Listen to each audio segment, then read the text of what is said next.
নমস্কাৰ, মোৰ নাম উদয় আৰু আপোনালোকে চাই আছে এডুকেট ট্ৰেভেল। আজি এডিআৰই 3.0 এক্সামৰ ইম্পৰ্টেণ্ট কুৱেশ্যন লৈ আহিছোঁ কিছুমান। ভিডিঅ'টো যদি ভাল লাগে প্লিজ ছাবস্ক্ৰাইব কৰিব আৰু বন্ধু বান্ধৱীলৈ শ্বেয়াৰ কৰি দিব। তেনেহ'লে আহক আমি আজি ভিডিঅ'টো আৰম্ভ কৰোঁ। আজিৰ ফাৰ্ষ্ট কুৱেশ্যনটো হৈছে কোনখন চহৰক চিটি অৱ গল্ডেন টেম্পল বুলি কোৱা হয়? কোনখন চহৰক চিটি অৱ গল্ডেন টেম্পল বুলি কোৱা হয় সুধিছে। অপশ্যন চাৰিটাৰ ভিতৰত ইয়াৰ শুদ্ধ answer option B Amritsar.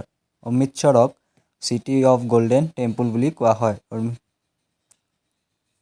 Option B ইয়াৰ শুদ্ধ এনচাৰ।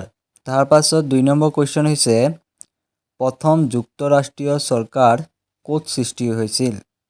প্ৰথম যুক্তৰাষ্ট্ৰীয় চৰকাৰ ক'ত সৃষ্টি হৈছিল সুধিছে। অপশ্যন চাৰিটাৰ ভিতৰত ইয়াৰ শুদ্ধ এনচাৰ হ'ব অপশ্যন বি আমেৰিকা। আমেৰিকাত প্ৰথম যুক্তৰাষ্ট্ৰীয় চৰকাৰ গঠন হৈছিল। তাৰ পাছত আজি 3 নম্বৰ কুৱেশ্যন হৈছে স্বাধীনতা লাভ কৰা এছিয়াৰ প্ৰথম দেশখনৰ নাম কি? স্বাধীনতা লাভ কৰা এছিয়াৰ প্ৰথম দেশখনৰ নাম কি সুধিছে। অপশ্যন চাৰিটাৰ ভিতৰত শুদ্ধ answer option A Philippines. Philippines হৈছে স্বাধীনতা লাভ কৰা প্ৰথম এছিয়াৰ দেশ। তাৰ পাছত 4 নম্বৰ কুৱেশ্যনটো হৈছে হৰ্ষচৰিত কাৰ ৰচনা? হৰ্ষচৰিত নামৰ গ্ৰন্থখন কাৰ ৰচনা সুধিছে। অপশ্যন এ আছে কালিদাস, অপশ্যন বি আছে বাণভট্ট, অপশ্যন চি আছে আবুল ফজল, অপশ্যন ডি আছে তুলসীদাস। অপশ্যন চাৰিটাৰ ভিতৰত শুদ্ধ answer option B Banabhatta. Harshacharita বাণভট্টই ৰচনা কৰিছিল। তাৰ পাছত 5 নম্বৰ কুৱেশ্যন হৈছে নংক্ৰেম উৎসৱ কোনখন ৰাজ্যত পালন কৰা হয়? নংক্ৰেম উৎসৱ কোনখন ৰাজ্যত পালন কৰা হয় সুধিছে। অপশ্যন চাৰিটাৰ ভিতৰত ইয়াৰ শুদ্ধ এনচাৰ হ'ব অপশ্যন চি মেঘালয়। মেঘালয়ত নংক্ৰেম উৎসৱখন পালন কৰা হয়। তাৰ পাছত আজি 6 নম্বৰ কুৱেশ্যনটো হৈছে জুলজিকেল গাৰ্ডেন ক'ত অৱস্থিত? জুলজিকেল গাৰ্ডেন ক'ত অৱস্থিত সুধিছে। অপশ্যন চাৰিটাৰ ভিতৰত ইয়াৰ শুদ্ধ এনচাৰ অপশ্যন বি কলিকতা। কলকাতাত জুলজিকেল গাৰ্ডেনখন অৱস্থিত। কলকাতা চহৰত জুলজিকেল গাৰ্ডেন অৱস্থিত হয়। তাৰ পাছত 7 নম্বৰ কুৱেশ্যন হৈছে পৃথিৱীৰ ক্ষুদ্ৰতম দেশখনৰ নাম কি? পৃথিৱীৰ ক্ষুদ্ৰতম মহাদেশখনৰ নাম কি সুধিছে। অপশ্যন চাৰিটাৰ ভিতৰত ইয়াৰ শুদ্ধ এনচাৰ অপশ্যন চি অষ্ট্ৰেলিয়া মহাদেশ। অষ্ট্ৰেলিয়া মহাদেশ হৈছে পৃথিৱীৰ ক্ষুদ্ৰতম মহাদেশ। অপশ্যন চি ইয়াৰ শুদ্ধ এনচাৰ অষ্ট্ৰেলিয়া মহাদেশ। তাৰ পাছত 8 নম্বৰ কুৱেশ্যনটো হৈছে পৃথিৱীৰ বৃহত্তম মৰুভূমি ছাহাৰা কোনখন মহাদেশত অৱস্থিত?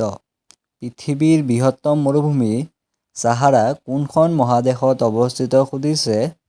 অপশ্যন চাৰিটাৰ ভিতৰত ইয়াৰ শুদ্ধ এনচাৰ অপশ্যন বি আফ্ৰিকা মহাদেশ।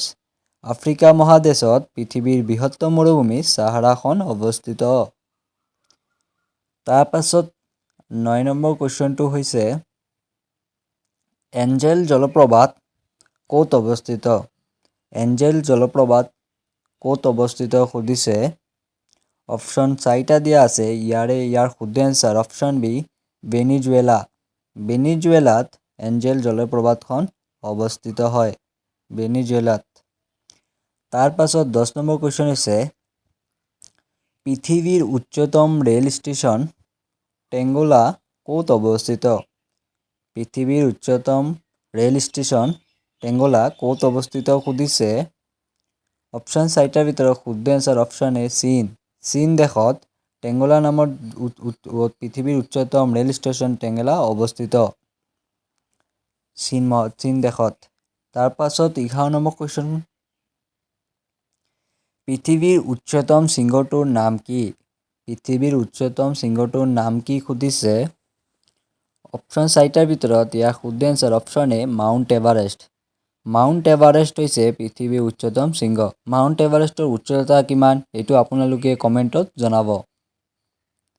তাৰ পাছত 12 নম্বৰ কুৱেশ্যন হৈছে পৃথিৱীৰ বৃহত্তম মন্দিৰ আংকোৰ বাট ক'ত অৱস্থিত? পৃথিৱীৰ বৃহত্তম মন্দিৰ আংকোৰ বাট ক'ত অৱস্থিত সুধিছে। অপশ্যন চাৰিটাৰ ভিতৰত শুদ্ধ answer option B Cambodia. Cambodia দেশত পৃথিৱীৰ বৃহত্তম মন্দিৰ আংকোৰাবাট অৱস্থিত। তাৰপাছত আজি 13 নম্বৰ কুৱেশ্যন হৈছে মিজোৰাম ৰাজ্যৰ ৰাজধানী চহৰ কি? মিজোৰাম ৰাজ্যৰ ৰাজধানী চহৰ কি সুধিছে। এইটোতো সকলোৱে জানে মিজোৰামৰ ৰাজধানীৰ চহৰৰ নাম কি? ইয়াৰ শুদ্ধ answer option C Aizawl. Aizawl হৈছে মিজোৰামৰ ৰাজ্যৰ ৰাজধানী চহৰ। অপশ্যন চি ইয়াৰ শুদ্ধ এনচাৰ। তাৰপাছত 14 নম্বৰ কুৱেশ্যন হৈছে কামাখ্যা মন্দিৰ অসমৰ কোনখন পাহাৰত অৱস্থিত? কামাখ্যা মন্দিৰ অসমৰ কোনখন পাহাৰত অৱস্থিত সুধিছে। অপশ্যন 4টাৰ ভিতৰত ইয়াৰ শুদ্ধ এনচাৰ হৈছে অপশ্যন বি নীলাচল পাহাৰত। কামাখ্যা মন্দিৰ নীলাচল পাহাৰত অৱস্থিত। আজিৰ শেষৰটো কুৱেশ্যন অৰ্থাৎ 15 নম্বৰ কুৱেশ্যনটো হৈছে আহোমৰ প্ৰথম ৰাজধানী ক'ত আছিল? আহোমৰ প্ৰথম ৰাজধানী ক'ত আছিল সুধিছে। অপশ্যন 4টাৰ ভিতৰত ইয়াৰ শুদ্ধ এনচাৰ হ'ব অপশ্যন নম্বৰ ডি চৰাইদেউ। চৰাইদেউত আহোমৰ প্ৰথমখন ৰাজধানী আছিল। যদি ভিডিঅ'টো ভাল লাগে প্লিজ ছাবস্ক্ৰাইব কৰি যাব। আজিলৈ ইমানেই।